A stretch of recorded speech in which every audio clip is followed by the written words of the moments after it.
Welcome to Lyndon Baptiste Row. Today we're talking to Lance Baptiste, the author of the Ghost of Caura and a content creator from Trinidad and Tobago. Thank you very much, sir. The book The Ghost of Caura is based in 1945. That's and right. The timeline takes us through 2021. Tell us a little bit about The Ghost of Caura. The concept of the Ghost of Caura came into my mind in, I would say, far back as 2016. And it was inspired by my perhaps dislike of anything that is colonial. The attire, the subservience that I could have seen in our country towards colonial powers. And in Caura here, there was the episode of the British wanting to build a dam about 7 miles up in the valley. And that village at the time would have had about maybe 1,600 people.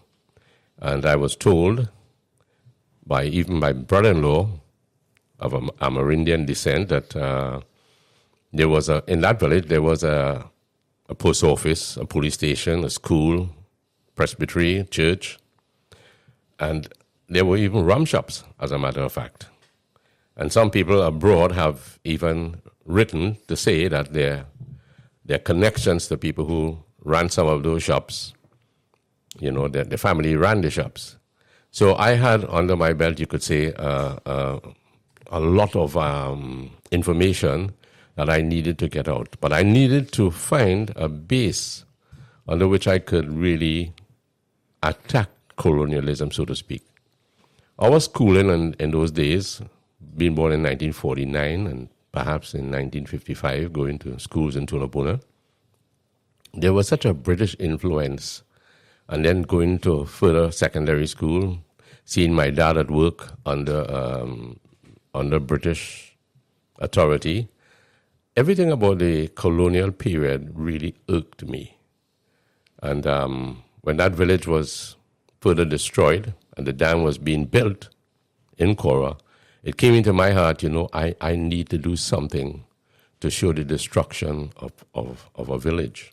Now, it's important that history be maintained because if in 2021, 2022, our population does not know anything about our history, then a lot of things are lost.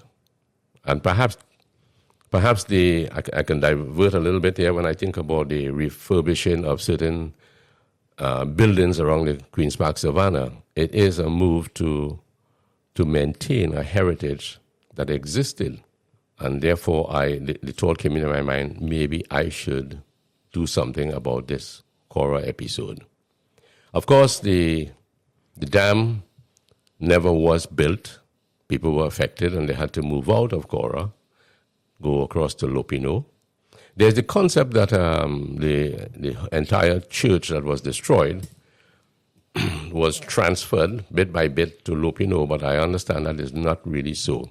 The glass windows, the stained glass windows of the church, that seemed to have been the only thing removed from Caura. But not the blocks and not the benches and no material, because the building was finally dynamited by the British. So now we had to construe a story about what happened in Caura. Of course, the book will involve fiction and certain parts non-fiction. So that's how the book came about. And, the book begins really with a man like Eusebio, who's the main character. He's the protagonist of the British. And it begins where he actually needs a cup of coffee. And Lyndon, I am so happy that you made this cup of coffee for me. You really, you hit the nail on the head, man. No, we had the opportunity to work on this book together because back in 2008, I started a publishing company and self-published my first book. And then later on, we started working on The Ghost of Caura. So, but because we worked on this book together, I know that Eusebio and Martha are inspired by real characters from Caura. I say inspired by. So can you tell me about the real Eusebio and Martha that would have walked through Caura back in... how far back does that story go? Oh, for me, it will go back to maybe about 1955. I would have been about 6 years old at the time. And we lived about 3 corners away from Marceline. Actually, I should say that Marceline actually was the name of Eusebio's wife, the real Eusebio. In the book, she appears as Martha, but I decided to get the name Martha because Martha seems to have been, translates a lady. A lady. Not that Marceline was not a lady. Marceline was a very hard-working person. They lived off the land, you could say. I believe that they belonged to the original Caura Valley population, and they were affected by what went on when the dam was being built. But my joy with Marceline and Eusebio, you could see them walking on the roadway coming from their garden on an evening, and she's carrying the bag, and he's carrying the bag too with a cutlass, the machete. And I would find myself going across there on an evening, many an evening, and sitting down there and having cassava bread and a cup of coffee, even like now, you know. Where's the cassava bread, brother? None today.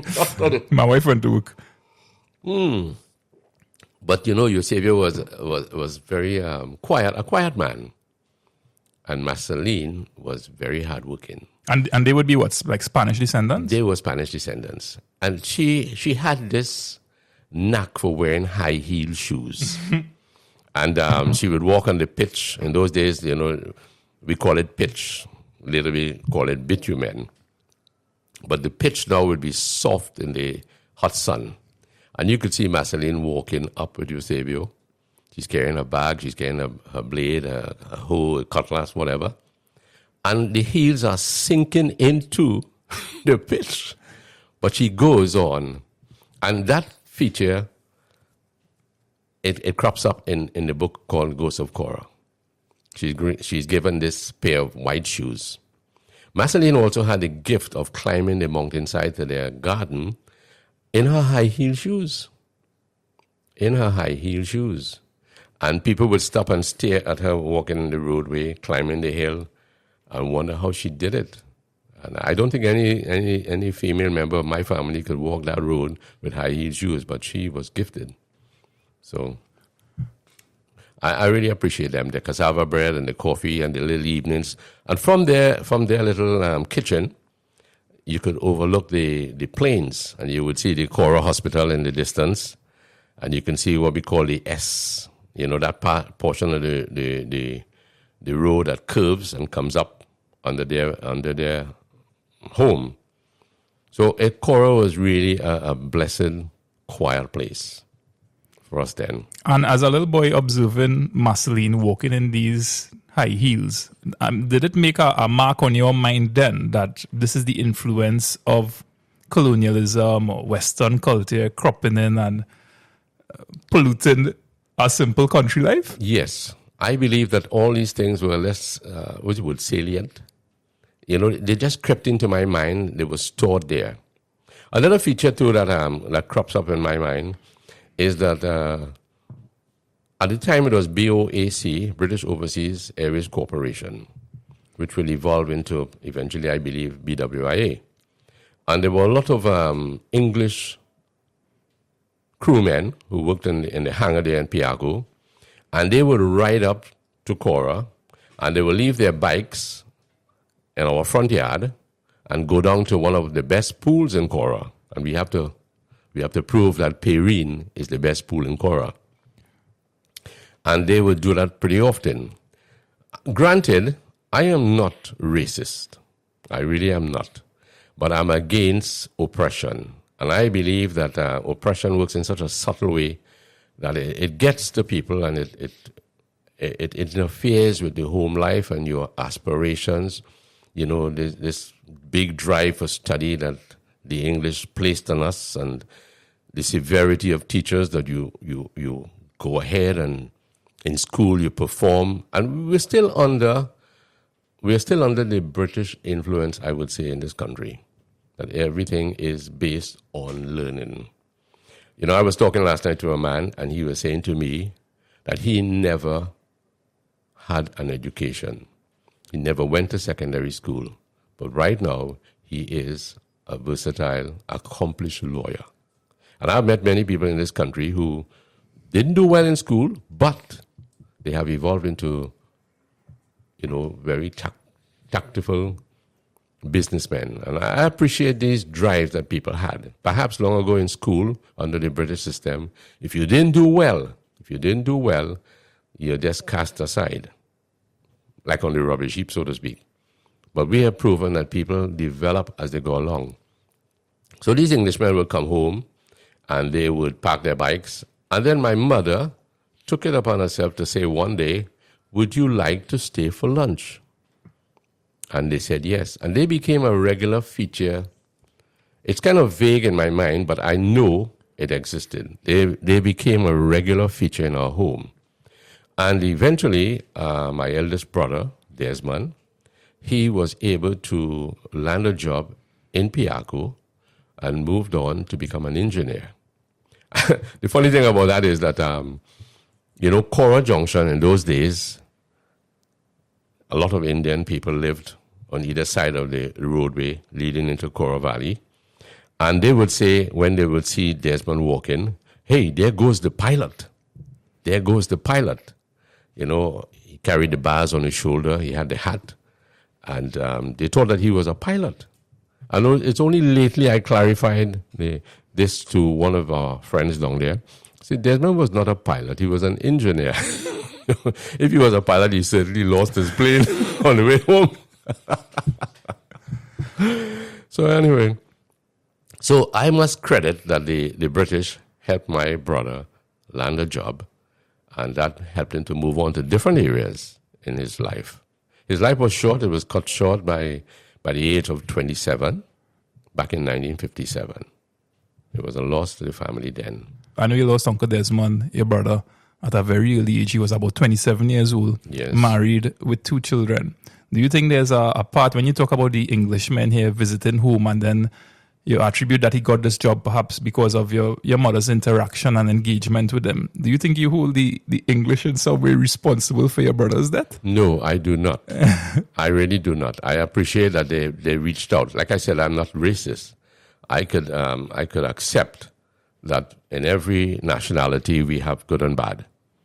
But the thing that really brought this home to me was my dad worked in a store in Port of Spain. It was called Miller's Store at the time. It ran from Henry Street right across to Frederick Street.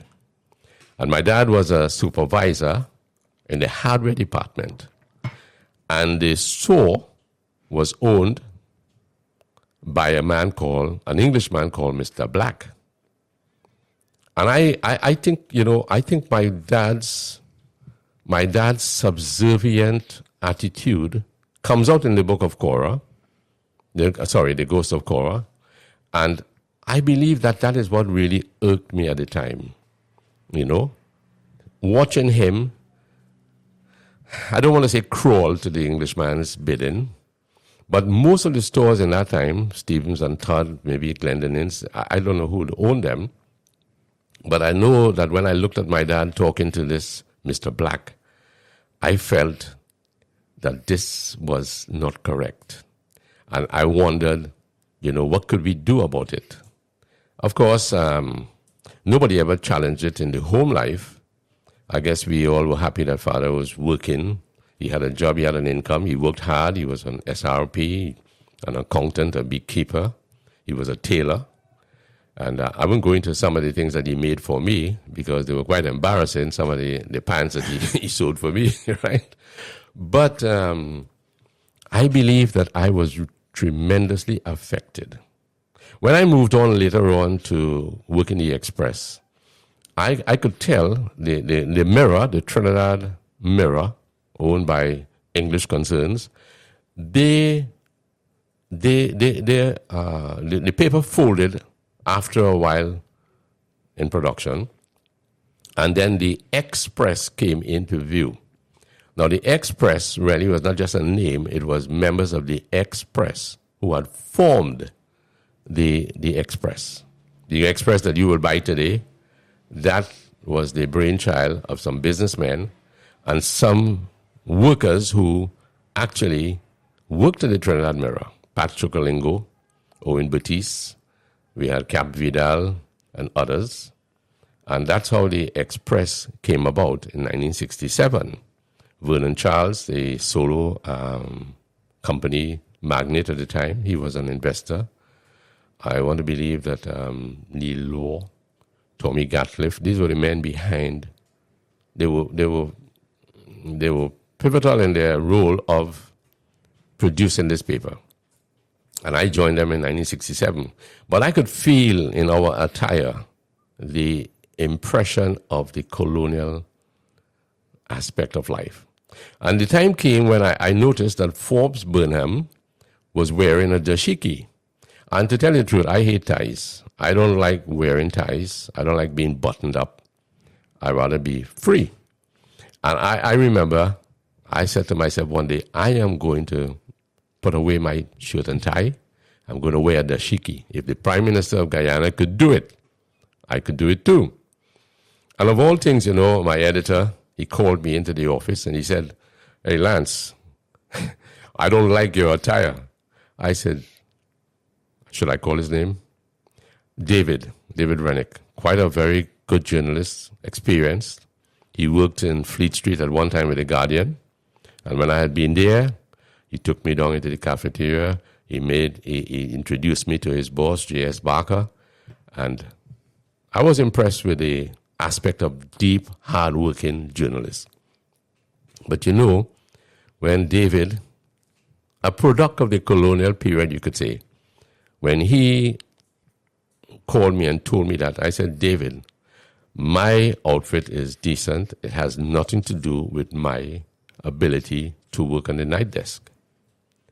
And the next day, or the next week perhaps, David himself had abandoned his tie. So maybe that influence wasn't the best for David, but it surely made a point. And David was Trinidadian, or? David was born, I believe, in Grenada, but grew up, I guess, here in Trinidad. Quite a good journalist. He was a business writer, you know. In the book, there's a love triangle with an Englishman named Chris Boyle and a local girl named Diane. It doesn't end well. What do you think happened to Diane after the book ended?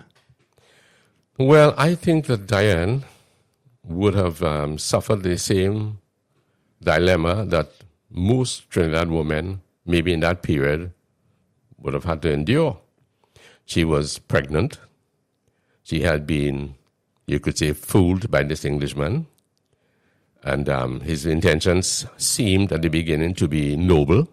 But she would end up, as most women would have ended up, with expatriates.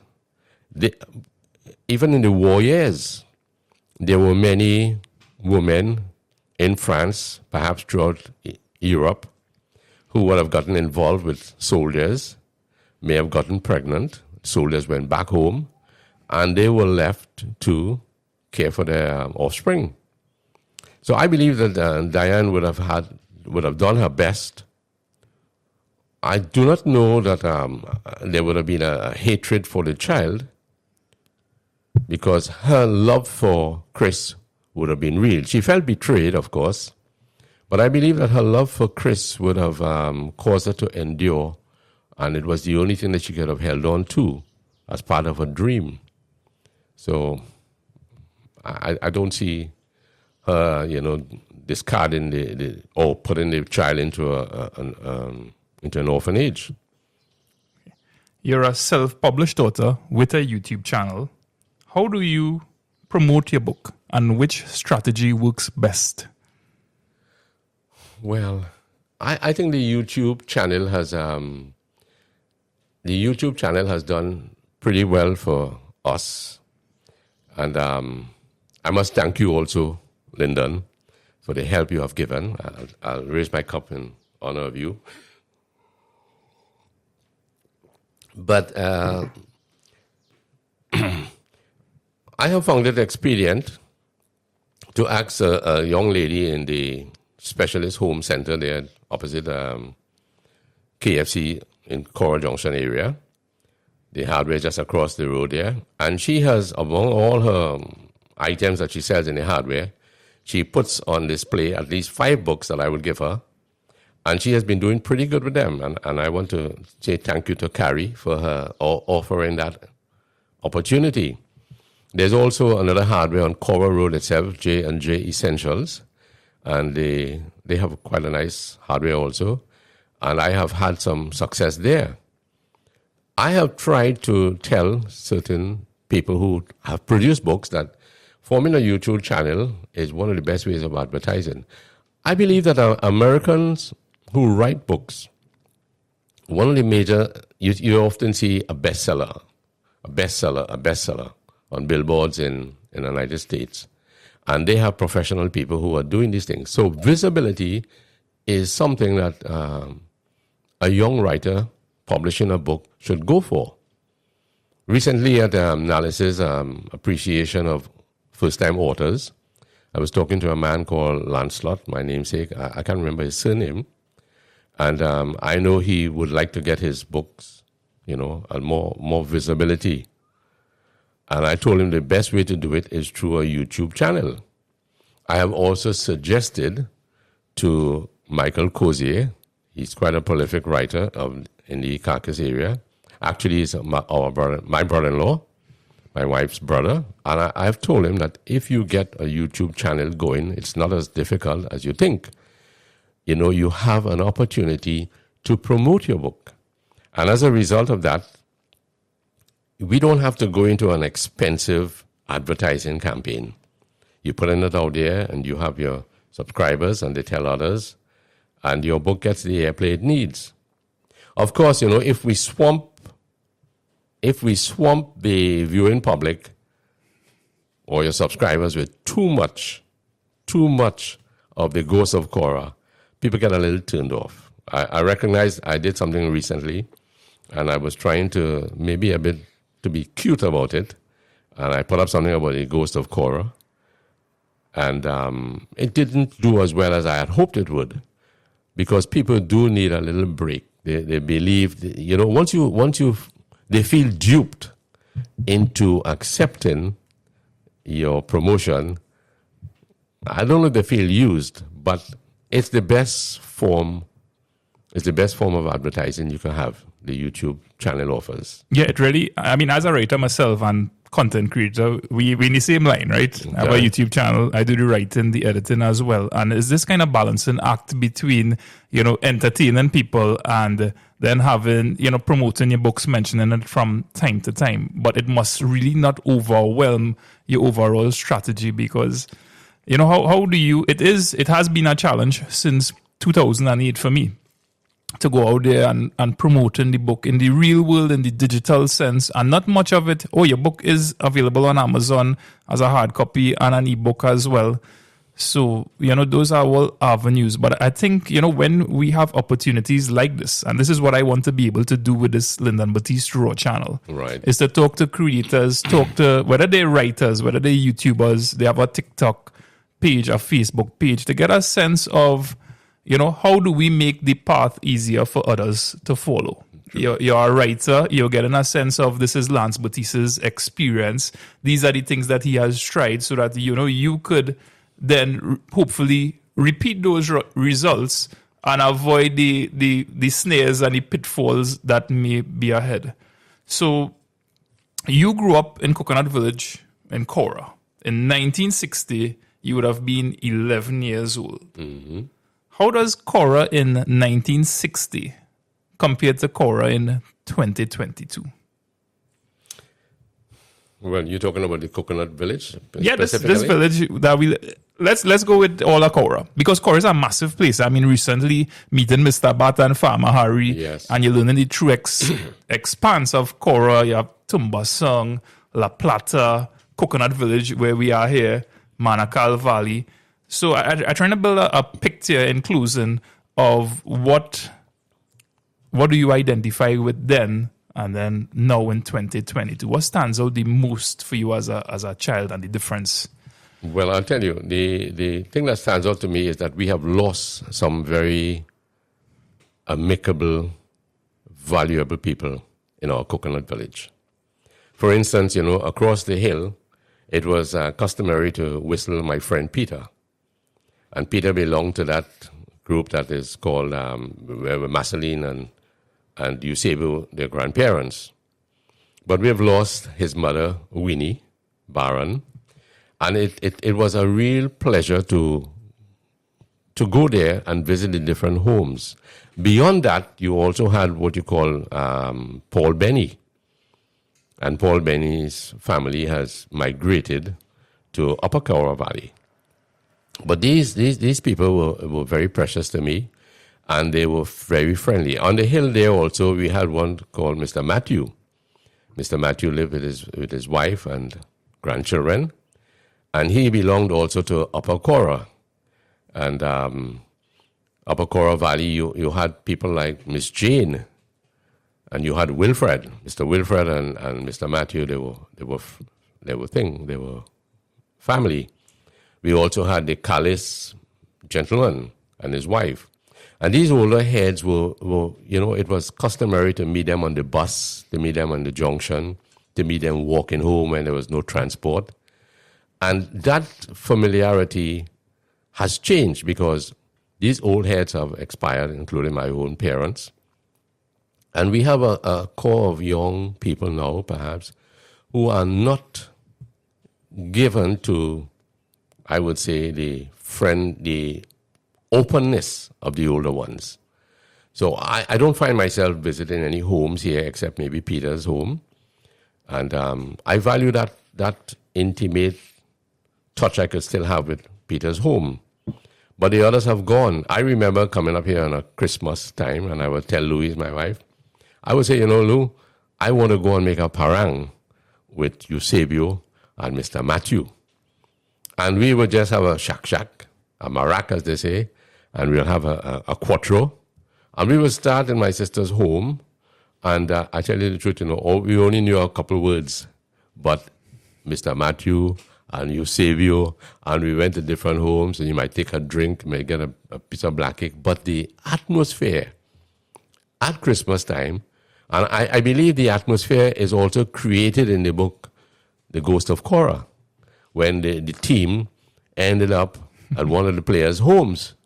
And you had that image there, that imagery of a village that lived together. I can tell you, Christmas in Caura was really fun. It was fun for me, the different aspects of the ham boiling, mother, making bread, visiting my sister, and they're doing pastels, and 1 o'clock in the morning, you're still traversing back and forth from the homes. And then 2 o'clock, you might go to sleep. And then you hear, Mr. Baptiste, open up your door. We come for parang. We come to parang. At the moment, I can't even recall a song that they were singing, right? Rio Manzanares, la la la la la la la la. But my sisters, they spend all day polishing the floor, all day vanishing, and they will be in the bed and they'll be fuming. These people come to stamp on our floor, and these parangleros, they would stamp on the floor, And they come with their boots dirty. They're coming with their boots because they're trudging through every yard, So they're coming with their boots. And when they leave, my sisters will be fuming. We spend so much time on the floor, and the curtains, and so life has changed dramatically, I would say, with the loss of precious old lives. I can't tell you too much about what it was like back in the Upper Caura that is located where the book involves, but I guess it would be the same. The Spanish influence would be there, the French influence would be there. People lived as one. So we've lost that in a measure, really. Well, Lance Baptiste, thank you very much for coming on the show. It's an absolute pleasure having you, and I do look forward to speaking to you and your wife in the future about your YouTube channel specifically. So thanks a lot, sir. Thank you very much. Thank you, Daddy. Thank you, my friend. Thank you. All the best. I enjoyed talking to you. I'm so excited and happy that you are the first guest on this show. And congratulations on your book. It was a long journey. It was a long journey. Yeah, man. But you do well. You do well. You're working on anything for the future? Oh yes, I'm trying to work on something, and it's tough, you know. A sequel to the Ghost of Caura? No. All right. We'll talk about it next time. Thank you very much, sir.